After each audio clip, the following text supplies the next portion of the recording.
Kama kwenyu kuna magonjwa ya kurithi, yale magonjwa unasikianga, babu yangu ndio alikuwa na asthma, unasikia babu yangu ndio alikuwa na kansa, yani unapata kuna magonjwa ya kurithi. Sawa, sijasema kansa zote ni za kurithi, lakini kuna magonjwa huwa ni ya kurithi. Unasikianga, hii hata tuendangi hospitali, hii ni ya kurithi. Unapata katika familia, kwa auntie, uncle, kila iko na hiyo ugonjwa. So imefika mahali mnajuanga, hii nyanya ndio alikuwa na hii ama babu ndio alikuwa na hii. Nataka nikuambie kitu kimoja. Katika haya magonjwa ya kurithi, ukisikia mtu ako na asthma ni ya kurithi na hali kadhalika. Guys, kuangeni fanya matibabu ya hospitali, kwa sababu ikikua inafikanga mahali unaenda unapimwa na inaonekana. Guys, ikikaa ndani ya, yani hiyo kitu inajijenga, inajitengeneza, alafu akili zenyu mshajua fulani ndio alikuwa na hii ugonjwa, yani ni ugonjwa wa kurithi. Sijui kama unanielewa. Na ndio unaonanga madaktari wakikuuliza, kwenyu kuna mtu ana ugonjwa, kwenyu kuna mtu ana ugonjwa, kwa sababu magonjwa mengine unarithi lakini ni ya kispiritual. Sawa, si magonjwa yote yanakuanga ya kurithi, yanakuanga tu ni magonjwa ya kawaida. Mengi inakuanga ni spiritual. 99.9 inakuanga ni spiritual. Sawa, nataka nikueleze hii story ndio unielewe. Sawa, wakati unafanya matibabu ya hospitali, kuwa unachanganya na matibabu mengine ya spiritual. Kuna watu wengi wamepona magonjwa mengi ambao walikuwa wanadhani ni ugonjwa wa kawaida, lakini ikatibiwa kwa spiritual na ikapona. Na hapa ndio inajulikana hii ilikuwa ni ugonjwa ambayo maybe ni curse, ni laana, ama ni kitu ambacho kilifanyika na kikakuwa kama ka generation curse. Sikiza hii story. Nakwambia story yenye mimi nimeona hivi na macho yangu. Nikiwa Dubai, nyumba yenye nilikuwa nafanya kazi, kuna mama sasa alikuwa ni mama mkubwa wa mwenye alikuwa ameniandika. Na unajua mwenye alikuwa ameniandika alikuwa ni mama already mkubwa, alikuwa huku 50 60s. So mama yake, si unaona hiyo ni generation nyingine. Mama yake alikuwa na cervical cancer. Na yani ukiangalia mama yake tu hata uwezi sema alikuwa na ugonjwa, na alikuwa mzee kabisa, lakini haungesema kama alikuwa na ugonjwa. Unaona? So akakuwa anafanywa matibabu. Na hapa ndio mimi nilielezewa na mke wa kijana wake. Sawa, mke wa kijana wake mimi ndio alinielezea, na baadaye mimi nikajionea na nikasikia. Sikiza full video ndio uweze kuelewa guys. Sikiza full video ndio uweze kuelewa. Simu yangu iko dark hivi, sijui nini mbaya guys. Simu imeanza kuchapa na ndio budget za kununua simu hakuna. Unaona? Situmii light. Huyu mama alikuwa na hiyo cervical cancer. Na nikaambiwa mamake, sasa mamake huyo mama alikuwa na ugonjwa wa cervical cancer. Sawa. Na akawa hiyo time hakukuwa na wafanyikazi, but Waarabu tu walikuwa ni watu tu wamebarikiwa na Mungu, na kulikuwa na hospitali. Unless ungechukua daktari ama nurse akuwe anakuosha nini, na wengi wanafanyanga hivi huku. Sawa. So huyo mama akasema yeye hataki kushikwa na mtu mwingine isipokuwa wasichana wake. Alikuwa anataka wasichana wake ndio wamuoshe. Sasa ilikuwa imefika mahali uzai ilikuwa inatoka, ikakuwa uchafu ilikuwa inatoka. Sasa yeye hakuwa anataka ile uchi wake uonekane na watu wa nje, na hakuwa anataka pia vijana wake wamuone. Unanielewa? It's like unataka kuoshwa na msichana wako, na hii inakuanga sawa. Hata mamenyu akiwa mgonjwa mtakangi hata, yani ni vizuri nyinyi kama wasichana wake mmuoshe, kwa sababu nyinyi mteka siri za mama yenu. Unaona? Wale wake wameolewa kwa hiyo familia, wengine hawawezi wakakeep secret, na pia wafanyikazi wengine hawatakuosha na ile love. So huyu mama alikuwa anataka kufeel ile love ya watoto wake wasichana wakakataa. wote wakakataa, lakini kuna mmoja alikuwa kadogo ndio kalikuwa kanaosha mamake, but mamake alikuwa anataka kakaoshe juu ni kadogo, yani unaona alikuwa anaibika pia huyu msichana mdogo akimuona uchi wake, so alikuwa anataka wale wasichana wamekomaa wakubwa, hata wengine walikuwa kwao, na alikuwa anataka yeye kuoshwa na wasichana wake wote wakakataa, wakamwambia kama ni mfanyikazi tutakuandikia, lakini mimi hapana. So huyu mama alikasirika na akaiacha ikiwakasi, akamwambia hata nyinyi mtafanyiwa hivyo tu. So hii ugonjwa ikawa ina kwa kila wasichana wakagonjeka, na pia watoto wao wakakuwa na cases nyingi kuhusu uterus. So yote ilikuwa inatokana na unaelewa. So ikakuwa ni kama hii ugonjwa ilikuwa na mama yetu, ndio maana tumeshikwa nayo, lakini hawataki kusema ukweli, walikataa kuosha mama yao, ndio ikafika mahali watoto wakawa wanagonjeka. Kwa mfano kama hiyo nyumba mimi nilikuwa, kulikuwa na wasichana wawili, mmoja alikuwa anapata mimba zinaingia kwa mshipa, zote hakuna, yani amefikisha 40 years na hakuna mtoto anasimamanga kwa tumbo. Magonjwa yote yanakuwa related na uterus. Haya, kuna kasichana kalikuwa ka 22 years hapo, kalikuwa yani kakona growth kubwa sana, yani ile design aliambiwa hii ukitolewa hautaipata mtoto. Unaona kalikuwa kanalianga kila siku na akajaolewa. Haya, huyo mama mwenye sasa mimi nilikuwa namfanyia kazi, huyo mama alizaanga watoto sijini walikuwa watoto 5, na after watoto 5 akapatwa na kansa, lakini yeye akajua na mapema. Unaona akajua na mapema na yeye alipona, but ana wumbu, alienda akatolewa yote bado akiwa msichana mdogo. Alikuwa anasema alikuwa anatamani kuzaa watoto wengi, lakini alitolewa. Unaona, so hii kitu after mamake venye alisema, sasa ikabidi before akufe wakasema, au kwa nyumba yao wakasema si before mametu akufe, wacha sasa tuanze kumfanyia rukia, tuanze kureverse hii, tuanze kukata hizo ndio hatutaki generation zingine zikuwe affected, hatutaki watoto wetu wakose watoto na hali kadhalika. Lakini unakiangalia damage already isha done, kwa sababu yeye alitolewa utumbo, msichana wake ako na fibroid kubwa, na huyu msichana mwingine tumbo azishiki, zinatingia zikitoka, na miaka ndio hiyo. But hakunanga kuchelewa, the moment hiyo imekatika, hapo ndio kila kitu inarudi normal.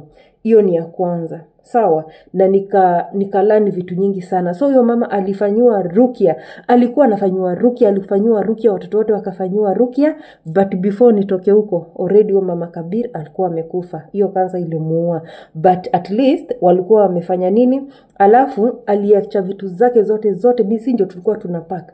Aliacha vitu zake zote zipatiwe maskini, but sisi hatukupatiwa na tulikuwa maskini. Waarabu sijui wanakuanga na shida gani. Tuende kwa shida ya pili. Ndio uhakikishe kabisa kitu yenye ninakuambia. Cases ni nyingi zenye hata nishaiona kwetu. Unapata mtu ako na asthma. Hii asthma yani inaendanga ikienda, haisikii dawa, haitakangi chochote. Guys, na ndio watu wengi wakikuja wakiwa na shida zenye wananiambia zimetoka kwao nyumbani, ni shida yani imekaa sana, haisikii dawa, haisikii nini. Naambianga mtu ingia kwa spiritual, na pia kuna baadhi ya mafuta unajitengenezea, unakuwa unajipaka. Ndio unajipaka sehemu usika. Hiyo ni design ya kureverse. Kuna ingine sasa hii nao ni fresh kabisa. Kuna msichana mama alikuwa na kansa ya matiti. So unajua tu kansa ya matiti venye inafikanga mahali inakuwa yani hivyo. Wasichana wake pia hivyo wakakataa kumhudumia, wakakataa kumuosha, wanakuwa na roho mbaya, na mama yao wamshughulikia wamwangalie au wakamwachia wafanyikazi. Unaona kila kitu ni mfanyikazi. Mama akakasirika akasema, kweli mimi mnaniachia wafanyikazi, na nahitaji nyinyi watoto wangu mnisaidie. Hivyo wenye waliachilia mama yao, saa hizi nakwambia hiyo nyumba yani huyo nyanya alikuwa ni nyanya, sawa. Sasa wajukuu wake sahii 3 hawana matiti, na ni kwa auntie na auntie. Unaona, kwa hivyo mamake alilaani. Sasa sahii ndio wamekuja kunotice hii kitu ni kama ni laana ya mama. So sahii ndio wameanza kuireverse, na hao wasichana already wenye wamekatwa matiti wameanza kusema yani wameanza sasa kutamka, mimi sitaki mtoto wangu apitie kitu kama hii, hata kama ni kansa, mimi hata kama ni laana, mimi ndio nitakuwa wa mwisho. Unaona, wa mwisho kabisa. So guys, vitu zingine kama uko na ugonjwa inakusumbua na ni ya kurithi, ni ugonjwa yenye ilikuwa na mama, ulikuwa unasikia ilikuwa na babu wa babu nini, chimbilia vizuri. Wazazi watakangi kuambia watu. Wazazi wengine wanaonanga nyinyi mkiwa watoto na wanaona akili zenyu ni ndogo, na mzazi hata kuambia. Angalia tu, chimbilia hiyo shida ilitokana na nini, na utakuja kunotice kuna kitu walifanya. Na kama ni kasi, wewe mwenyewe before hata ugonjeke na watoto wako wagonjeke, mnaweza mkarekebisha hiyo kasi. Mahadi wazazi waliharibu, mnaweza mkaifix. Na ni rahisi sana kwanza kwetu sisi Wakamba. Sijui kabila yenu mnafanyanga nini. Unaona, juu kuna ule mtu mwenye alikuwa anaitwa kama huyo mtu, na ndio mnaonanga majina zikipeanwa after ni kwa sababu ya vitu kama hizi. Unapata ukizaa mtoto wa kwanza unamuita kama mama, hivyo hii kitu kanaendanga hivyo. Hii iliekwa kwa sababu si lazima uite mtoto wako kama mama yako ama baba yako, lakini hii kama Wakamba walikuwa wanasema siku moja tunaweza tukahitaji hii jina. Unaona, alafu unaonanga ile love ya ukiitwa kama mimi kuna kuanga na connection ya love na nini. Sasa hao watu ndio wanaweza wakabreak curse kama hakuna mtu mwingine ataibreak. Unaona, kasi nyingi watu wako nazo guys, na mashida nyingi zenye tuko nazo tuliachilia wazazi njaa, tukatukana wazazi wetu wakaenda wakatukanwa huko, wakalaaniwa huko. Hii inakuwa ni generation na kuna mashida zingine zinaendanga mpaka 70 generation niambie. Unaona, so guys, enda ujichunguze, enda ujiangalie njia yoyote yenye unapitia. Kama unaweza kuwa unapitia magonjwa ambayo yamekataa dawa, yamekataa kila kitu, hata kama ukipimwa yanaonekana na yamekataa dawa, my friend, ingia kwa spiritual na utapona. Mimi nimeona watu wengi wamepona, wengi. Kuna shida moja hii, wacha niwaambie after next video usikize. Nataka niongelee mama mmoja alikuwa na shida ya kuumwa huku kwa mabega. Ama niwaambie, video itakuwa mrefu, wacheni niwaambie. Kuna mama mmoja alikuwa na shida ya unaona huku kwa mabega, alikuwa anasikia kuwa moto. Inaaka moto. Akaenda hospitali, nikamwambia uko na maybe endo angalia kama uko na kidney stone. Akaenda akachekiwa kila mahali, akupatikana na shida yoyote, mpaka akaingizwa kwa ile sijui mashini za kila kitu, akaingizwa. Hana shida yote, hakuna shida yote ilipatikana kwa kifua, hakuna shida yote ilipatikana kwa mwili yake mzima. So akaambiwa daktari, itabidi tumekupatia painkiller, enda ukaugue pole nyumbani. Mwingine the same kifua. Huu kwanza alitokana na video nyingine niliweka ya kifua, nikawaambia wakati watu wengi wanakuanga na shida ya kifua, inaweza kuwa ni lungs, inaweza kuwa ni kifua tu. Hapa tu unasikianga kifua yako ikuwa mzito, unasikianga uchungu, umeenda umepimwa TB hauna, umepimwa lungs hauna shida yote, hauna shida yoyote imeonekana, lakini wewe unaumwa mpaka unashindwa kuenda kazi. Nikaambia watu hiyo, kwa hiyo video niliambia watu wa kifua, chukueni mafuta hii na hii, changanya, piga visomo, kuwa unapaka. Niko na results hivi nyingi, watu wengi wameshaniambia Zamzam, nikiwa mbele ya Mungu sisikii nikiumwa na mahali. Au wale watu walifuata zile vitu niliwaambia, wakaweka mafuta yao maombi na wakamix mafuta yao venye niliwaambia waichanganye, na wakawa wanajipaka every day. Juu kama uko na shida utafuatilia kitu yote yenye itakusaidia. Haya, mwingine wa pili alikuwa anasikia mabega yake ikiwa moto mpaka ukishika hivi watu wanasikia ikiwa moto, na wakati imekuwa moto anakuwa ni kama kona fever, anashindwa kuamuka mpaka anashikwa na ngai huku na huku kwa shiero huku. Mnajua zile ngai zenye tunakandanga hivi na mwiko wa kamba. So mimi nikamwambia kulingana na hii shida yako inaweza kuwa maybe kuna jini ako huku, na huyu jini wako ni wa moto, ndio una react kama moto guys. Nikamwambia fanya hivi, chukua ice. Kuna tubagi twingine tunauzanga unaekanga kwa freezer twa ice. Chukua ice, sawa? Nikamwambia tu chukua ice, ekelea huku. Na chukua yale mafuta, uaga naambia watu aina ya mafuta wanachanganyanga, nawaambianga every day. Unapaka wakati hiyo joto inakuja, paka mafuta. Hiyo mafuta already umeifanyia visomo, so hakutakuwa ati nini. Already mafuta yenyu nawaambianga kaini kama umefanyia visomo. Yaani uko ready kwa vita. Kwa sababu wakati ni anytime shetani anaweza kukuattack, na jini anaweza kukuingia, evil eye inaweza kukuattack anytime. So tukaange kama tumejitayarisha na tumeweka tools zetu za maombi nini kila mahali, na sisi wenyewe kujifanyia maombi every day. So huyo mama nikamwambia kuanga unapaka tu, unachukua unapaka haraka mahali pana kuuma, na kama unaweza ukajifanyia dua, kama umeshika mahali hapo fanya maombi, kama umepashika hivi fanya maombi mara 7 na uchukue hiyo ice. Nilimwambia anunue bagi 2 at the same time unaziekelea hapa hii na hii. Huyo mama ananiambia the moment amefanya hivyo, hiyo kitu inaishanga na inaenda kabisa, inarudingi wakati mwingine. Nikamwambia hiyo ndio utakuwa unafanya, una reverse na mashida zako zitaisha hivyo ndio zitaisha. Huyo mama ameniambia siku hizi hainisumbui kama zamani. Hiyo ni jini, na jini mwenye uko naye ni wa moto. Kuna mwingine unaweza kuwa ni jini wa baridi. Unasikianga tu baridi. Kama uko na jini wa baridi unadili na moto, ndio apendi moto atoke. So utadili na kitu moto, na vitu zote zenye element zake ni moto, ni fire. Unadili nazo kukula na kunywa. Kama pia uko na jini wa moto, zoea unakula watermelon, ni element ya maji. Unakula setawata hivi musieta cucumber, asili yake ni maji. Unatafuta zile vitu zote element yake ni maji. Usikule machungwa element yake ni fire. Unaona? Unatafuta vyakula zenye element yake ni aina fulani. Mwenyezi Mungu ametupatia vyakula zetu, kuna element fire na kuna element water. Sawa? Na hizo ndio vitu zenye tunahitaji kwa binadamu, na hizo vitu ndio unarogangwa nazo, na hizo vitu shetani jini mwenye anaingia kwa mwili yako anaweza kuwa asili yake ni jini moto, mwingine ni baridi. Ndio maana hizi mashida za spiritual unaweza, kama unazijua, unaweza kaelewa haraka ni jini mgani yako kwa mwili yako, na venye utakuwa una react. Kama ni baridi, ule jini ni wa baridi. Kwa hivyo unahitaji kukula vitu za moto like tama, kukula vitu element yake ni fire, na element fire ziko nyingi hivi.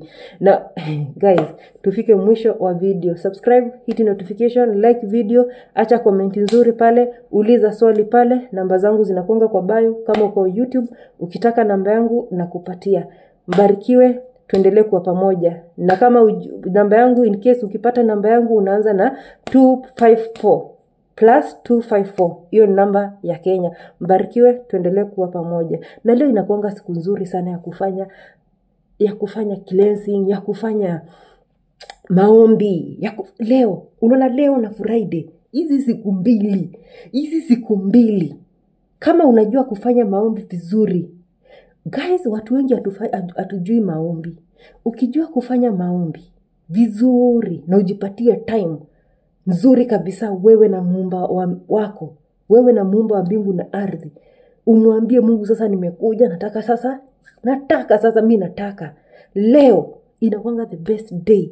Kesho inakuanga usiseme. Guys, mashida zetu ni venye hatujui kuomba, na watu wanajua siri zote, na hakuna mtu atakwambia. Mtu ndio akwambie anataka umpatie pesa, na bado hatakwambia yote, anakwambia nusu juu anataka do. Guys, hizi vitu tukijifunza, unashindwa ni kwa nini maombi yako unaomba Mungu haiendi. Sasa shida wewe ndio uko na shida. Sasa ukijua hizi shida zenye uko nazo ndio zinasababisha maombi yako kuenda, uzitatue, ndio sasa uende kwa Mungu vizuri, uombe Mungu. Imagine maombi yako yanaenda direct. Lakini sasa sisi tunakuwa tumejichanganya.